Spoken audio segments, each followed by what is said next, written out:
Voaditaminona nuva zaho raha mbola tratriny haiko tsy adalaoka ampitondra anao ny tsy zakanao haiko mankarary anao tandroviko hoe mahatonga manavao ratra rehetra anao fa dioviko hoe mankatia anao zao ny nataoko anao mantsy haiko fa tsy mety rovadiko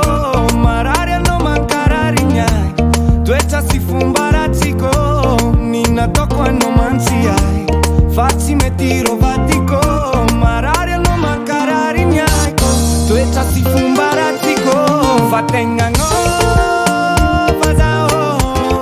ay fa tegna gnova zaho ay tsy vandizo fiziru teako tsy vandizo fiziru teako raha matsara nay ro ny fiovako samagnay fa izy ro teako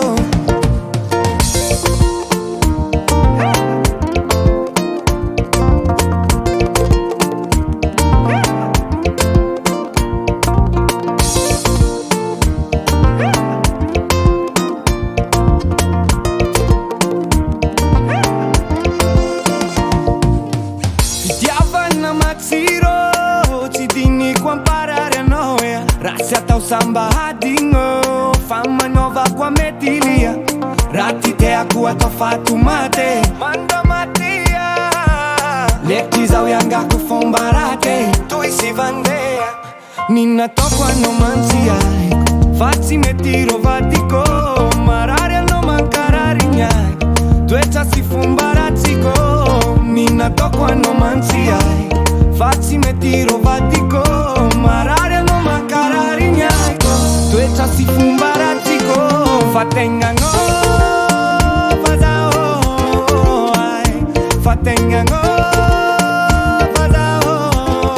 ay tsy vandizo fiziru teako tsy vandizo fiziru teako raha matsara nay ro ny fiovako samagnay fa izy ro teako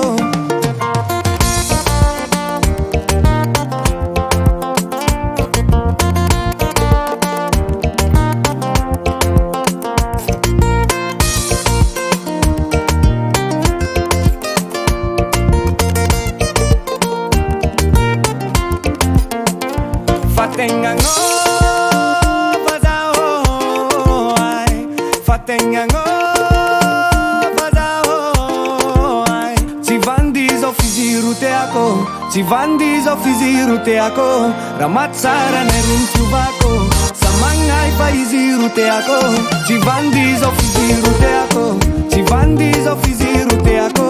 raha matsara nay